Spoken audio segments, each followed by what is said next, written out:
আসসালামু আলাইকুম, ফারজানা ইয়াসমিন স্বাগত জানাচ্ছি এনটিভির দুপুরের খবরে। কোটা আন্দোলনকারীদের দাবি দাওয়া নিয়ে তাদের সাথে বৈঠকে বসার ইচ্ছা প্রকাশ করেছেন প্রধানমন্ত্রী শেখ হাসিনা। পেশাজীবী সমন্বয় পরিষদের কেন্দ্রীয় নেতাদের সাথে বৈঠকে তিনি কথা বলেছেন। এ সময় শেখ হাসিনা বলেন তিনি কোনো সংঘাত চান না, আর এরই অংশ হিসেবে আটক সাধারণ শিক্ষার্থীদের মুক্ত করার নির্দেশও দেন প্রধানমন্ত্রী। এ সময় শেখ হাসিনা বলেন প্রতিটি হত্যাকাণ্ডের বিচার করা হবে। বিশ্ববিদ্যালয়, স্বায়ত্তশাসিত প্রতিষ্ঠান ও সরকারি প্রতিষ্ঠানের প্রস্তাবিত পেনশন ব্যবস্থা বাতিলের ঘোষণাও দেন তিনি। ইতিমধ্যে এ সংক্রান্ত সারসংক্ষেপে তিনি অনুমোদন দিয়েছেন বলেও জানান শেখ হাসিনা। আমি আবারও বলছি যে আন্দোলনকারীরা যদি আলোচনা করতে চায়, আমি এখনও রাজি, যে কোনো সময় তারা আসতে পারে, আলোচনা করতে পারে, দরকার হলে তাদের গার্জিয়ানদের নিয়েও আসতে পারে। বৈষম্য বিরোধী ছাত্র আন্দোলনে হামলা করে আন্দোলনকারীদের হত্যা ও আহত করার প্রতিবাদে রাজধানীর বিভিন্ন স্থানে বিক্ষোভ সমাবেশ করেছেন আন্দোলনরত শিক্ষার্থীরা। শনিবার সকাল থেকে ঢাকার রামপুরা, বনশ্রী, বাড্ডা এলাকায় বিভিন্ন শিক্ষা প্রতিষ্ঠানের শিক্ষার্থীরা বিক্ষোভ সমাবেশ করেন। এ সময় তারা অভিযোগ করেন সরকারের নির্দেশে কোটা সংস্কার আন্দোলনকারী শিক্ষার্থীদের উপর হামলা করেছে আইন শৃঙ্খলা রক্ষাকারী বাহিনী ও সরকার সমর্থকরা। তাদের হামলায় হতাহত হয়েছে বহু শিক্ষার্থী, শিশু ও সাধারণ মানুষ। অবিলম্বে হামলাকারীদের গ্রেফতার ও সরকারের পদত্যাগ দাবি করেন বিক্ষোভকারী শিক্ষার্থীরা। এদিকে শিক্ষার্থীদের উপর হামলা ও হত্যাকারীদের বিচারের দাবিতে বিক্ষোভ করেছেন অভিভাবকরা। শাহবাগ জাতীয় জাদুঘরের সামনে থেকে বিক্ষোভ মিছিল নিয়ে বিভিন্ন সড়ক প্রদক্ষিণ করেন তারা।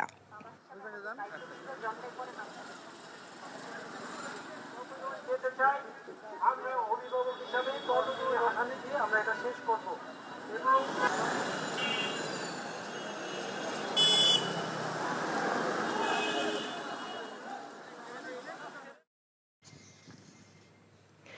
এদিকে সারা দেশে বিক্ষোভ কর্মসূচি করছেন শিক্ষার্থীরা। ফরিদপুর মেডিকেল কলেজের সামনে থেকে আন্দোলনকারীরা শহর অভিমুখে রওনা দেয়। তারা শহরের ভাঙা রাস্তার মোড় এলাকায় পৌঁছলে সেখানে পুলিশ তাদের বাধা দেয়। পরে আওয়ামী লীগের সহযোগী সংগঠন আন্দোলনকারী এবং পুলিশের সাথে সংঘর্ষ বাধে। এ সময় পুলিশ রাবার বুলেট ছুড়ে পরিস্থিতি নিয়ন্ত্রণে আনে। উভয় পক্ষের সংঘর্ষে পুলিশ সহ বেশ কয়েকজন আহত হয়।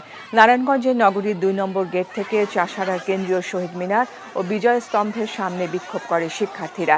এ সময় বিজিবির গাড়ি শিক্ষার্থীরা আটকে দিলে তাদের সাথে সহমর্মিতা জানিয়ে স্থান ত্যাগ করে বিজিবি। রংপুর নগরীতে সমাবেশ ও বিক্ষোভ মিছিল করেছে বৈষম্য বিরোধী ছাত্র আন্দোলন। এই কর্মসূচিতে অংশ নেন অভিভাবক ও বিভিন্ন পেশার মানুষজনরা। বৃষ্টি উপেক্ষা করে বিক্ষোভ মিছিল নিয়ে ঢাকা আরিচা মহাসড়কে অবস্থান নিয়েছেন জাহাঙ্গীরনগর বিশ্ববিদ্যালয়ের শিক্ষার্থীরা। এই কর্মসূচিতে একাত্মতা জানিয়ে তাদের সঙ্গে যোগ দিয়েছেন শিক্ষকরাও। টাঙ্গাইলে আন্দোলনরত শিক্ষার্থীরা খণ্ড খণ্ড মিছিল নিয়ে প্রেস ক্লাবের সামনে এবং পুরনো ভবনের সামনে অবস্থান নেয়। কুমিল্লা জেলা স্কুলের সামনে বিক্ষোভ ও গণমিছিল শুরু করেছে সাধারণ শিক্ষার্থীরা। এ সময় আওয়ামী লীগ, যুবলীগের নেতাকর্মীরা স্টেডিয়ামের বাইরে অবস্থান নেওয়ায় উত্তেজনাকর পরিস্থিতির সৃষ্টি হয়। এছাড়া চট্টগ্রাম, বরিশাল, সিলেট, শরীয়তপুর, লক্ষ্মীপুর সহ বিভিন্ন স্থানে বিক্ষোভ করছে শিক্ষার্থীরা।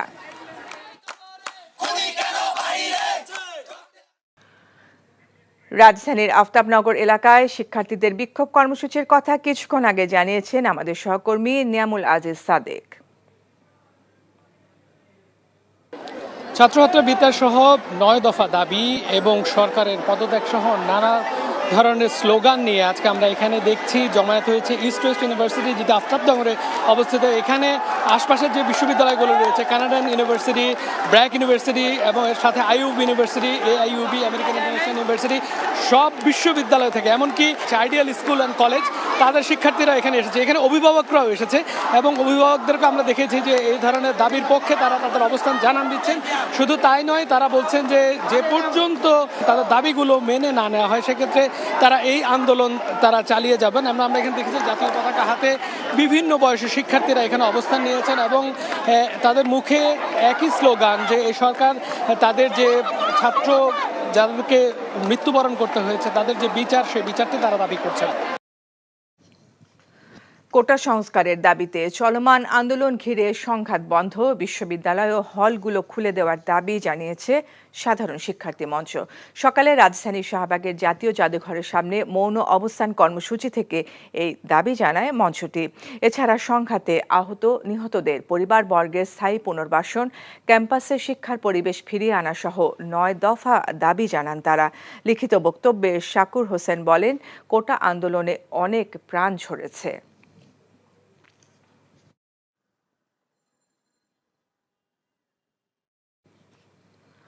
ছাত্রদের হত্যা করে গণকবর দেওয়া হয়েছে, যা পাকিস্তানি হানাদার বাহিনীর বর্বরতাকেও হার মানিয়েছে, এমন অভিযোগ করেছেন বিএনপি মহাসচিব মির্জা ফখরুল ইসলাম আলমগীর। দলটির স্থায়ী কমিটির সদস্য আমির খসরু মাহমুদ চৌধুরীর বাসায় সাক্ষাৎ শেষে ব্রিফিংয়ে তিনি এই অভিযোগ করেন। সেই সাথে তিনি দাবি করেন, এই আন্দোলনের প্রথম দিন থেকেই শিক্ষার্থীদের সাথে একাত্ম ছিল বিএনপি। ছাত্রদের যৌক্তিক আন্দোলনে শুধু সমর্থন নয়, সর্বাত্মক সহযোগিতা থাকবে বলেও জানান বিএনপি মহাসচিব। এখন শুধু ছাত্ররা নয়, সব শ্রেণী পেশার মানুষ এতে যুক্ত হয়েছে উল্লেখ করে দেশের সর্বস্তরের জনগণকে এই আন্দোলনে যুক্ত হবার আহ্বান জানান তিনি। ভয়াবহ দানবীয় যে ফ্যাসিস্ট সরকার, তারা যেভাবে হত্যা করেছে আমাদের সন্তানদেরকে, এটা অবর্ণনীয়, ভাষায় বর্ণনা করা যায় না। শত শত ছাত্রকে তারা হত্যা করেছে। আবারও যখন আমরা দেখতে পাই যে তাদেরকে গণকবর দেওয়া হয়েছে, আমি যেটা দেখলাম পত্রিকায় যে প্রায় 59 জনকে গণকবর, এর পাকিস্তানি হানাদার বাহিনীকেও তো হারিয়ে যাচ্ছে, চিন্তাই করা যায় না এটা। তা আমি মনে করি যে আপনার এই আন্দোলন তার বিজয়ের দ্বার প্রান্তে এসে গেছে এবং বিশ্বাস করি ইনশাআল্লাহ এই জনগণের বিজয় অবশ্যই হবে, ছাত্রদের বিজয় অবশ্যই হবে। ঢাকা বিশ্ববিদ্যালয়ের উপাচার্য অধ্যাপক মাকসুদ কামাল বর্তমান পরিস্থিতিকে জাতীয় সংকট উল্লেখ করে বলেছেন, এই সংকট নিরসনে সব রাজনৈতিক দলকে ঐক্যবদ্ধভাবে উদ্যোগ নিতে হবে।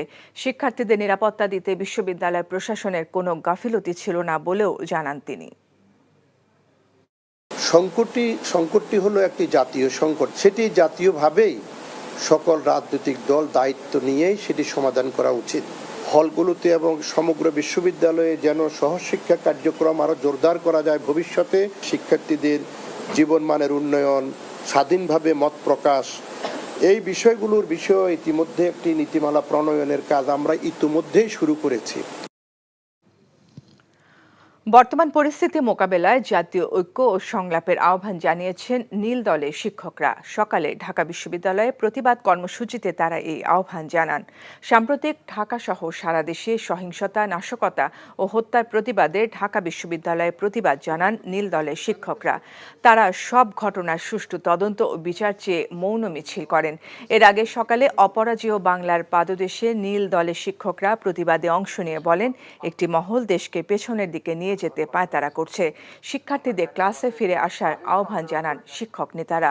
কারোর উস্কানিতে শিক্ষার্থীদের পা না দেওয়ারও অনুরোধ জানান তারা। বক্তারা বলেন, শিক্ষার্থীদের শান্তিপূর্ণ আন্দোলনকে বহিরাগতরা বিপথে নিয়ে যায়।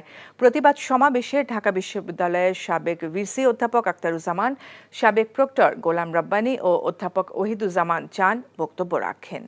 যে শিক্ষার্থীরা গ্রেপ্তার হয়েছে তাদের অবিলম্বে মুক্তিদানের জন্য আমি সরকারকে অনুরোধ করব। যে একটি দাবি আন্দোলনকে, সেটিকে তার একটি সুষ্ঠু পরিসমাপ্তি দেওয়া প্রয়োজন। আলোচনার মধ্য দিয়ে এখানে সেটি হতে পারে। কারা আমাদের এই সুপ্রিয় শিক্ষার্থী সহ বাংলাদেশের নাগরিক, শিশু সহ সবার জীবন কেড়ে নেওয়ার এই যে একটি তাণ্ডব লীলা বাংলাদেশে সংগঠিত করে গেল, আমরা তাদেরকে দ্রুত বিচারের ব্যবস্থাপনায় দেখতে চাই। ঢাকা বিশ্ববিদ্যালয়ের সাদা দলের শিক্ষকরা সাম্প্রতিক ঘটনার জন্য সরকারের পদত্যাগ দাবি করেছেন। সকালে ঢাকা বিশ্ববিদ্যালয়ের ভিসি চত্বরে প্রতিবাদ কর্মসূচি পালন করেন তারা। পরে সেখান থেকে একটি মৌন মিছিল রাজু ভাস্কর্যের সামনে নিয়ে যান। সেখানে তারা সাংবাদিকদের সাথে কথা বলেন। এ সময় শিক্ষক নেতারা বলেন, যেভাবে শিক্ষার্থীদের উপর গুলি চালানো হয়েছে তা কোনো সভ্য সমাজে চলতে পারে না। বিশ্ববিদ্যালয় প্রশাসনও শিক্ষার্থীদের নিরাপত্তা দিতে ব্যর্থ হয়েছে বলেও অভিযোগ তাদের। আরও বলেন, সরকার শিক্ষার্থীদের যৌক্তিক দাবিগুলোর সুষ্ঠু সমাধানে না গিয়ে উল্টো পথে হেঁটেছে, যার কারণে এত হত্যাকাণ্ড।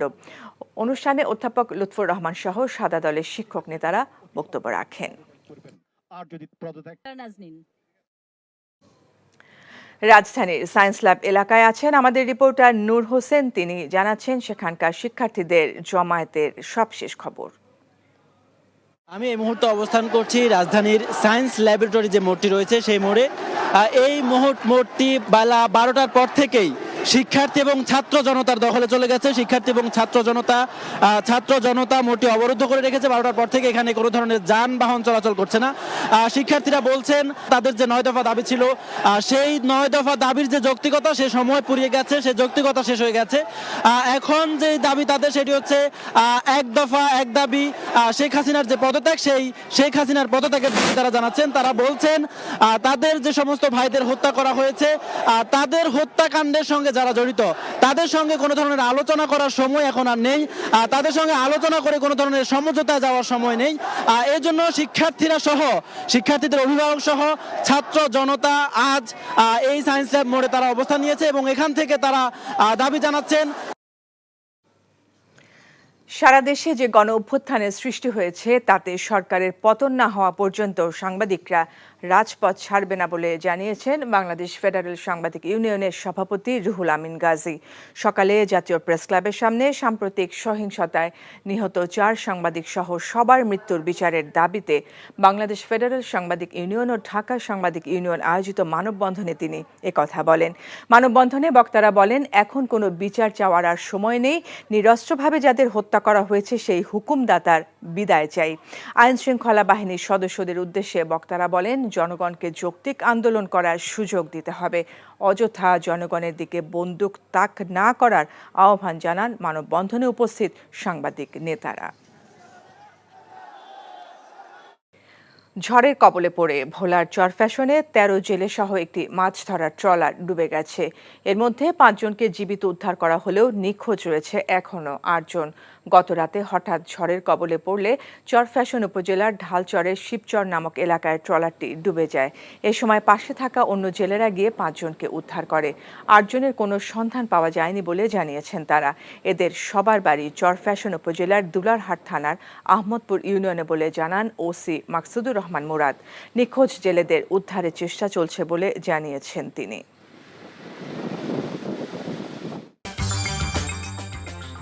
এই ছিল দুপুরের খবরে। এই খবরের ভিডিও সহ আপডেট জানতে ভিজিট করুন এনটিভি অনলাইন www.ntvbd.com। এছাড়াও এনটিভির জনপ্রিয় সব অনুষ্ঠান ও খবরের আপডেট জানতে ভিজিট করুন আমাদের ইউটিউব ও ভেরিফাইড ফেসবুক পেজ। 5 দেশের খবর দেখার আমন্ত্রণ রইল। এতক্ষণ সাথে থাকার জন্য ধন্যবাদ সবাইকে।